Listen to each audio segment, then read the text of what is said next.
Abstract. This article discusses strategies for constructively addressing microaggressions, which are subtle verbal, nonverbal, or environmental slights that communicate hostile or derogatory messages to marginalized groups in the workplace.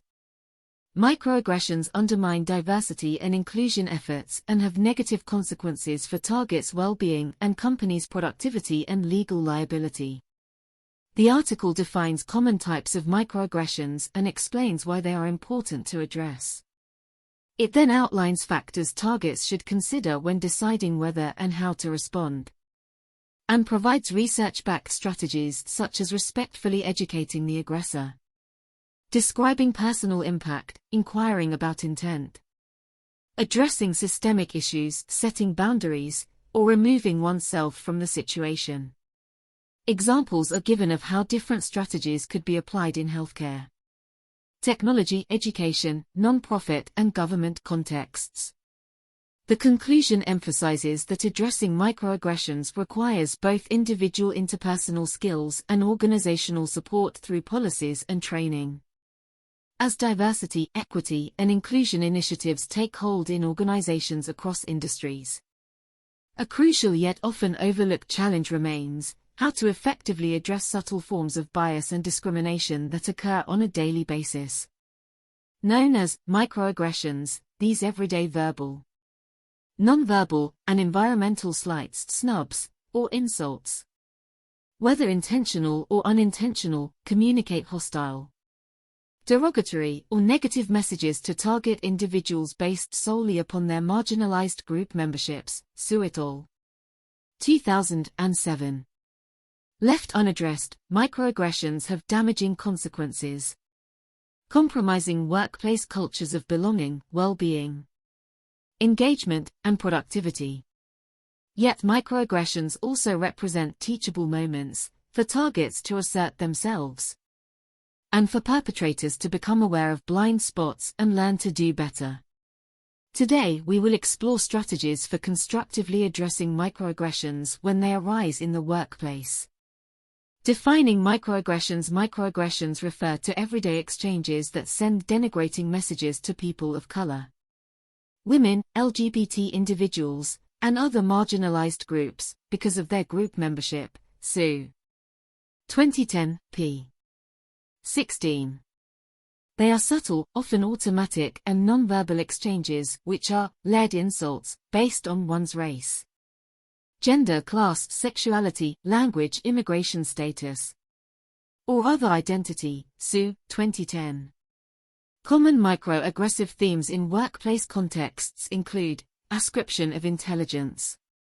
Occurs when others are surprised at competency or assume affinity for certain activities based on group membership, e.g., assuming a woman is the secretary. Second-class citizen. Occurs when a person feels their opinions are less valued or that they need to work harder to be perceived as legitimate. Micro-invalidations. Occur when the experiences or feelings of marginalized groups are negated or dismissed. Exoticization. Happens when others sexualize, objectify, or assume stereotypical traits about identity. The covert nature of microaggressions means targets often feel unsure if offense was intended, making the aggressions difficult to prove or address directly. Su et al. 2007. However, their cumulative effect on the target's mental health, work performance and relationship building cannot be underestimated. Significance of addressing microaggressions for targets of microaggressions. The psychological toll can include feelings of powerlessness, frustration, invisibility, and being mentally exhausted. Su. 2010. Physically, targets report higher stress, greater risk of cardiovascular disease and other health issues. Su. 2010. In the workplace, microaggressions damage relationships, trust in leadership, and undermine inclusion efforts. They promote attrition, as targets who feel disrespected or constantly on guard are more likely to leave their jobs or organizations. Jones et al. 2016. From an organizational perspective, an unchecked microaggressive culture directly impacts bottom lines. It leads to loss of talented employees, reduced productivity and engagement. It discourages diversity in hiring and promotion as marginalized groups self-select out of hostile environments. It also increases legal liability, as targets who perceive the environment as hostile may pursue litigation. Jones et al. 2016. Addressing microaggressions is a social justice issue, but also a business imperative. Leaders who foster cultures of belonging see improved performance, creativity and decision-making. Herring, 2009. By developing strategies for constructively addressing microaggressions, organizations empower all staff to reach their full potential. Deciding to respond for targets facing microaggressions. Deciding whether or how to respond involves weighing complex factors. Safety and avoiding retaliation are top concerns that will vary based on identity, role and workplace dynamics. A target's inclination may also depend on whether they perceive the aggressor as open to feedback or a lost cause. Some additional considerations include frequency and severity of incidents. Is it an isolated occurrence or a constant stressor? Are aggressions overtly hostile or somewhat ambiguous? Preserving relationships. How important is the relationship? Will addressing it harm the target's ability to work with that person? Support system availability. Are allies and HR leadership likely to believe and supported a target's experience? Cost-benefit analysis. What are the chances of positive change through intervention versus continued harassment? How much energy is the target willing to expend? Documentation. Keeping documentation of incidents may aid addressing issues higher up if needed. But self-care is also important. With these factors in mind, in lower stakes incidents, targets may choose to overlook, politely ignore, or subtly set boundaries. For ongoing or impactful aggressions, some form of respectful communication with the aggressor may be warranted if the target feels empowered to do so. Intervention strategies when targets decide to directly address microaggressions. Research identifies several strategies with merit. The approach taken should suit the target's communication style and assessment of what will most effectively change behavior in a particular situation or workplace culture. Allies can also employ strategies when witnessing microaggressions impacting others. Educate respectfully, calmly yet assertively explaining how a remark felt invalidating or biased can increase understanding without accusations. Targets may say something like, "When you said X, it came across as suggesting Y about my identity. In the future, could we avoid making assumptions?" This models polite yet forthright communication.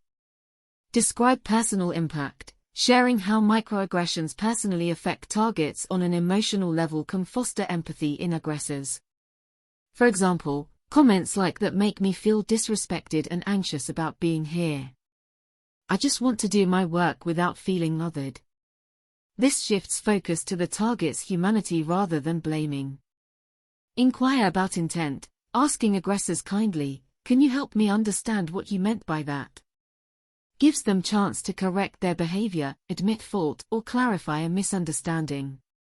Allowing for resolution.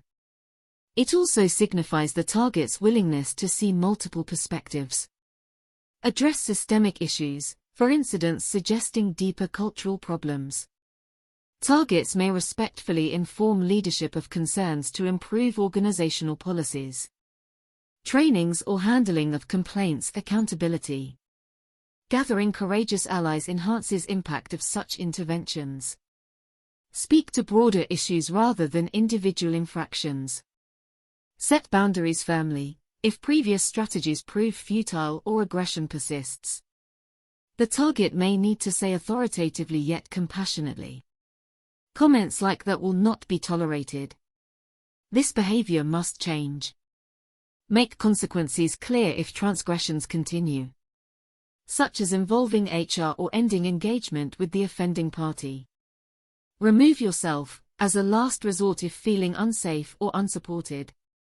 Targets have the right to politely exit toxic situations by removing themselves physically or through other means like transferring departments. No one deserves ongoing abuse in their workplace. Applying strategies in practice. Let's examine how these strategies may be used in specific industry contexts. Healthcare. A nurse faces assumptions she can't juggle family due to ethnicity. Using strategy 1 respectfully, she can inform coworkers, "While I appreciate the offer to help with my shift, please don't assume my family commitments based on appearances. We all manage our lives differently." Technology. An engineer is mistaken for administrative staff. With strategy 2, she could say, "Being addressed unprofessionally really frustrates me. I work very hard and want to focus on my contributions, not how I'm perceived." Higher ed. A professor of color finds complaints about course rigor linked to their identity. Employing strategy 3, a respectful inquiry could prompt self-reflection. "I noticed that theme in your feedback. Could you help me understand what led you there so I can improve for all students?" Nonprofit. Leadership fails to address culturally insensitive jokes. Using strategy 4, an advocacy group might share anonymized member stories and recommendations on improving the complaint process and accountability. Public sector. A transgender employee faces ongoing misgendering. With strategy 5, a clear warning could be warranted, "Referring to me that way stops now." Let's move forward with respect. Retail. Customers target frontline staff with slurs. If not addressed by management, despite strategy 4/5. Strategy 6 of removing themselves from harm may be the safest choice, such as requesting a transfer.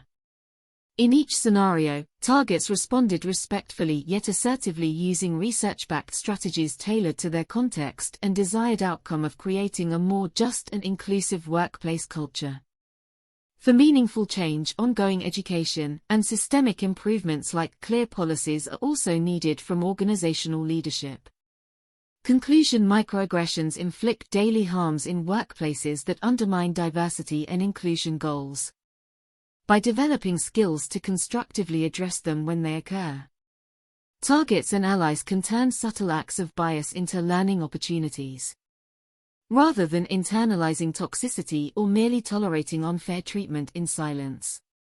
Organizational leaders play a key role in fostering environments where all staff feel empowered and supported to call out microaggressions respectfully through clear guidance, effective complaint procedures, accountability, and ongoing cultural competency training.